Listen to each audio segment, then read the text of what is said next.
Milim Nava is easily one of the strongest characters in the Tensura series, but even though the anime has given a glimpse of her character, there are still plenty of things you probably don't know about her, like her powers and abilities and the story behind her tragic past. So in this video, I wanted to cover all the aspects I mentioned along with providing some additional details on Milim's character as well, like her existence value, which I'll mention at the end of the video and it will definitely surprise you. Fair warning though, I will be covering information from the light novel, so here's a spoiler warning just in case. And if you enjoyed the video, feel free to leave a like, subscribe to the channel and share with your friends.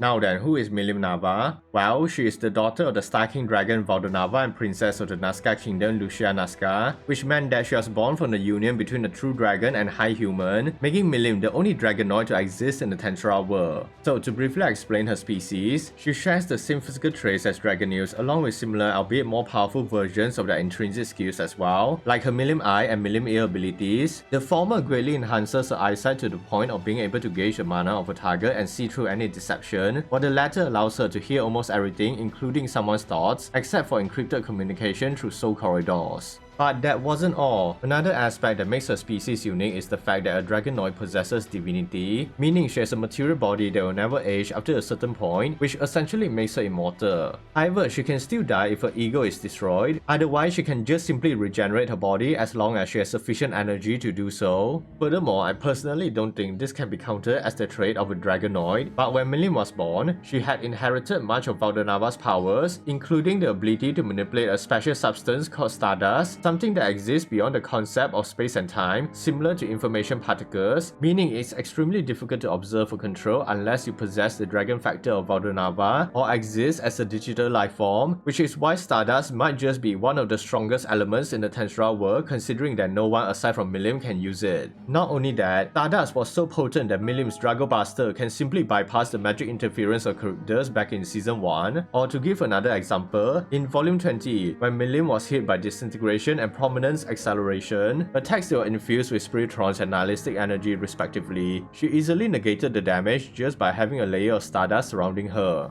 Having explained that, let's talk about how Milim became a Demon Lord. So to start, after she was born, she would lose both her parents when a rival nation attacked the Nazca Kingdom, and she was left in the care of her uncle Emperor Ludra. However, she never actually met or knew about him because Ludra apparently felt responsible for the death of her parents, so he did not have the courage to face Milim. That's why she was mostly alone throughout her childhood, although she still had Gaia, the pet spirit dragon that Nava had gifted her. But unfortunately, Gaia was eventually killed when the Elven Super Magic Kingdom tried to kidnap Milim, so in her grief she awakened her dragonoid powers and proceeded to annihilate the entire Elven Kingdom. And the number of deaths caused by a rampage not only became the catalyst for evolution into the true Demon Lord, which granted her the ultimate skill, Wraith King Sentinel, more on the ability later, but the Harvest Festival allowed her to resurrect Gaia as well. But since much of Gaia's soul had already dissipated and paired with Milim's rage, he corrupted and transformed the Spirit Dragon into a Chaos Dragon. Their continued rampage across the world soon forced Guy Crimson to intervene, and I have to say, Ludra is probably the worst uncle ever. He rather wallows in self-pity and guilt rather than trying to atone for his mistake by helping to save his niece. Complaints aside, Guy proceeded to fight Milim, which lasted for 7 days and 7 nights before she was finally stopped thanks to the sacrifice of the spirit queen Rimuru, although in the aftermath, the once great fertile western plains belonging to Dagruel's domain was turned into a barren desert.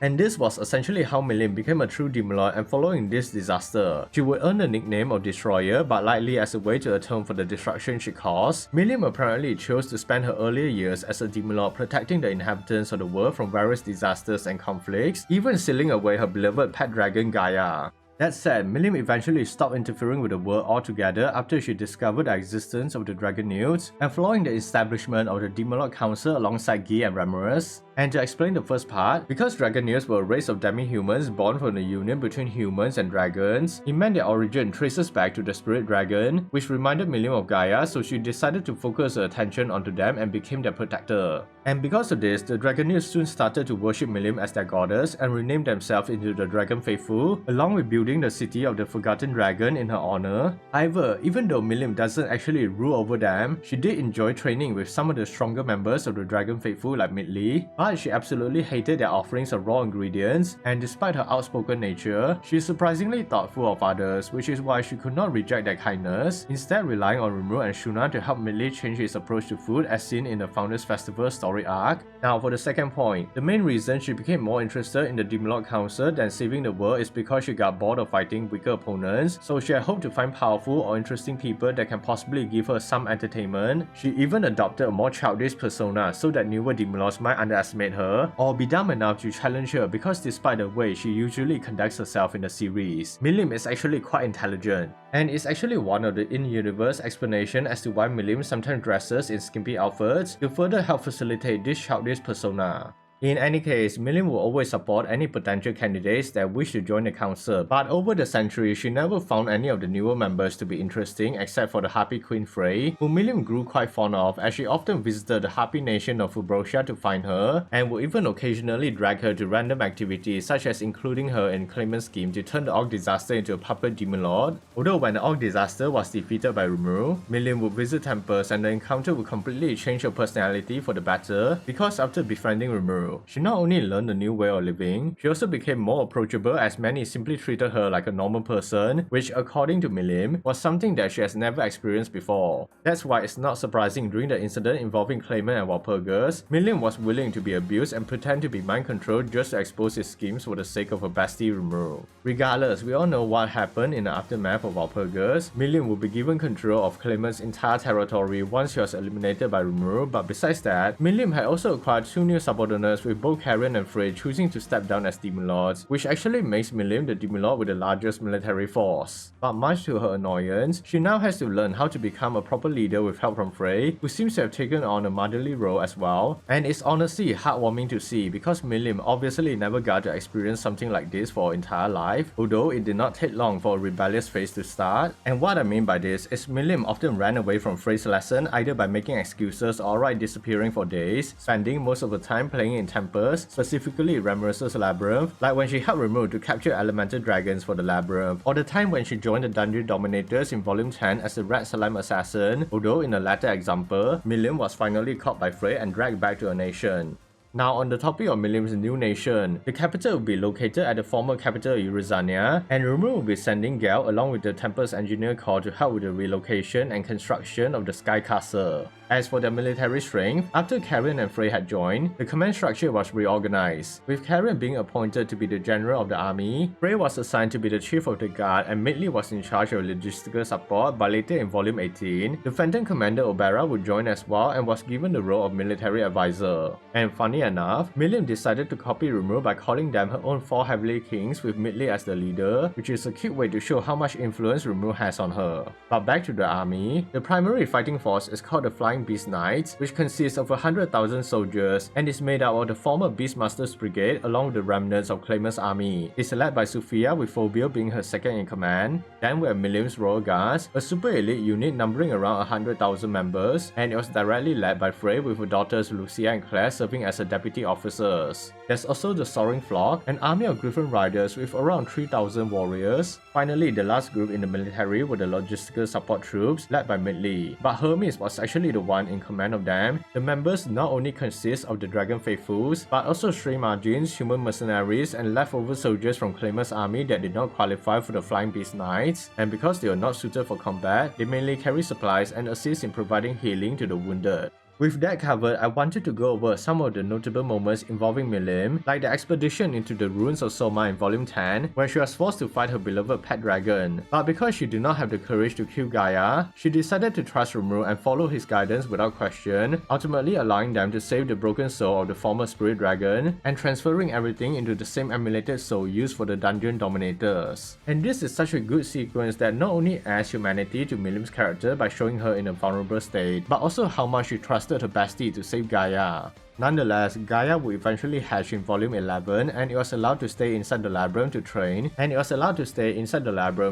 while Milim returned to her nation, but she does come to visit often and play with her pet dragon. So to continue, Milim doesn't appear much afterwards, although from volume 18 onwards, her role in the upcoming Tenma war against the Mana Smiker and Phantom King Feldway will be quite significant, being that she is the daughter of Nava, which made her one of their main targets. But just before the war started, Milim was approached by Obera, who apparently wanted to betray Feldway because she found his mission to be sacrilegious and violated the will of their creator Nava. So having used Milim Eye to ascertain Obera's intentions, Milim immediately accepted her offer. Obera was then ordered to continue serving Feldway as a spy and report about his movements, but she was later discovered by the Mana Smiker in volume 19, so she had returned to Milim's side. That said, when Feldway finally launched his attack on the world, Milim's territory was invaded by the Insecta King Zelenus and his army of 3 million, which outnumbered Milim's own forces 10 to 1, but thanks to the reinforcements sent by Rimuru, which comprised of Carrera, Gabiru, Gokta and Ranga, they definitely have enough firepower to fight back against the numerical difference. Gao had joined as well since he was already present working on the Sky Castle prior to the war. When the battle was about to begin, Milim wanted to just throw a Dragonova at the Insectas, which is quite on brand for a character, but Frey advised against doing so because it's unknown how the Insectas will respond, and it turned out to be true when Carrera fired her Abyss Annihilation because it was redirected back towards them by the Insecta Queen Palliot, although Milim was able to stop the reflected attack by deploying a barrier, and this would signal the start of the battle, but she was ordered by Frey to stay behind while the others head out to face the Insecta army because her job was to take on the Insecta King if he decided to join the battle. Now, as the fighting continued, Milim's side was starting to overwhelm the Insecta army, and Milim finally joined the battle when she noticed that Zelenus was going for the injured Carrera, so she immediately went in to stop him. And here's an interesting fact, Milim actually became good friends with Carrera during their time preparing for the Tenma war, which isn't surprising considering that both battle maniacs who enjoy using highly destructive magic. So on to the fight between Milim and Zelenus. It was stated in the light novel to be so violent and destructive that it could literally shatter the planet itself, which is why throughout the battle, Milim along with Zelenus were both maintaining their own barriers to limit the collateral damage to the surroundings, while holding back their powers as well. It was for this reason both fighters seemed to be stuck in a stalemate, although Milim eventually decided to get serious when she noticed Zelenus was growing in power. Because he was absorbing the soul of the deceased Insectas, and deeming him to be too dangerous to live alive, she transformed into a battle mode and immediately fired Dragonova at Zelenus, who responded with his own devastator virus to hopefully consume her attack, but even though it manages to somewhat mitigate the damage, he was still hit by Dragonova, and Zelenus actually starts to retreat after seeing Palliot and his army having been defeated, but the main reason is the fact that he noticed Milim wasn't even using close to a full strength as compared to himself, so he knew the outcome of the battle if they continued to fight. However, Milim will explain in the light novel that she has been holding back ever since her first rampage across the world, and if she ever releases her full power, which is the state of stampede that Frey had warned Clement about back in season 2. That's why she allowed Zelenus to escape, and more importantly, she doesn't want to prolong the fight because she wanted to focus on treating the injured, a good indication of what a good leader she has become, but with that, the battle was over. Unfortunately, the celebration was soon interrupted by the arrival of the White-Eyed Dragon Valzad, who froze the entire battlefield with only Milim's top subordinates barely surviving the attack. Again, showing her skills as a leader and more of a compassionate side, Milim was asking for Valzad to release her friends while trying to protect everyone from freezing, and it was for this exact reason Frey ordered everyone to attack Valzad, because if they are removed from the equation, it meant that Milim will abandon her doubts and focus on taking down her aunt, and this shows how much Milim is loved by the people that follow her, as they are willing to even die for her. With all of them frozen, Milim became overwhelmed by rage and lost control, which triggered the activation of a magical breeder reactor, one of the sub-skills belonging to the ultimate skill Rift King Sentinel, and is the ultimate power for propagating magic use. And this essentially allows Milim to keep absorbing magic use from her surroundings, and then mixing them with her own magic use in a process similar to nuclear fusion to generate even more magic use, increasing her existing energy exponentially, and it will never decrease no matter how much she uses, so she can just keep fighting indefinitely. And with the amount of energy being generated by Milim, as if resonating with rage, her own body starts to undergo an ominous transformation to take on a more demonic form, which is actually the true appearance of the Dragon Princess, the embodiment of absolute destruction. Also, this transformation wasn't a measure to protect Milim from external forces, but rather a response to prevent her from imploding due to the high concentration of magic use inside her body.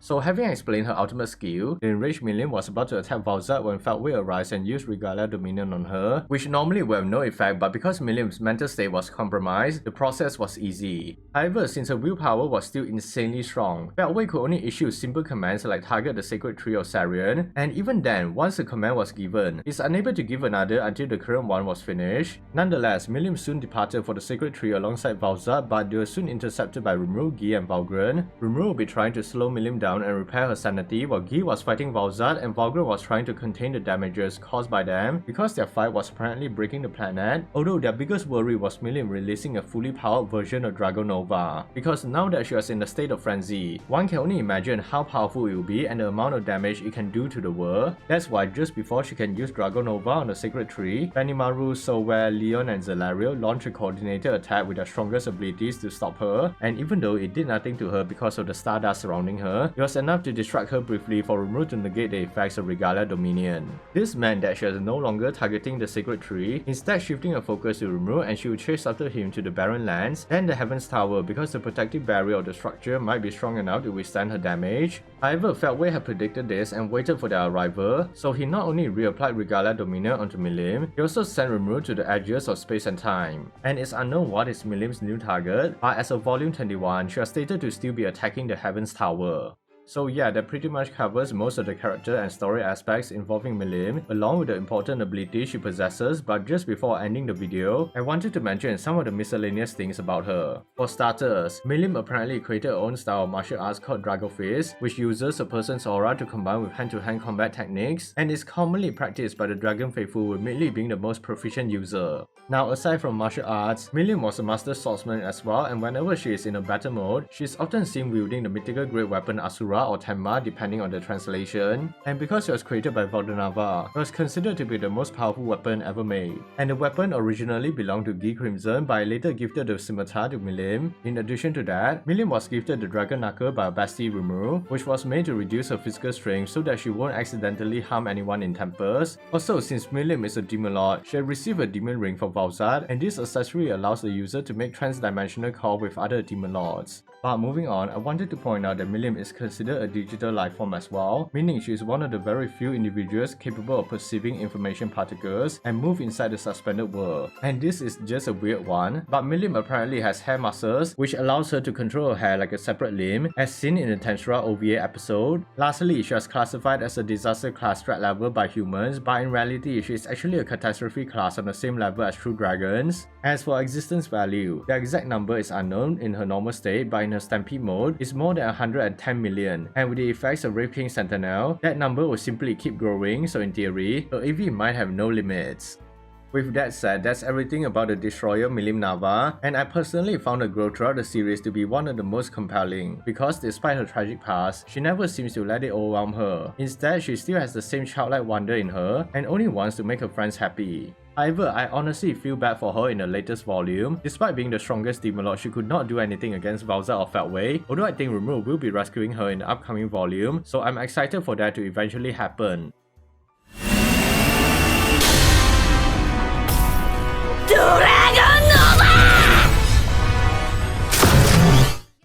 Overall, what are your thoughts on Milim's character, and did I miss anything else regarding her? I would love to read your comments about her down below. Also, if you enjoyed the video and want more character breakdowns, feel free to give the video a like, subscribe to the channel and hit that notification button to stay updated. Thanks for watching, and as always, stay safe everyone.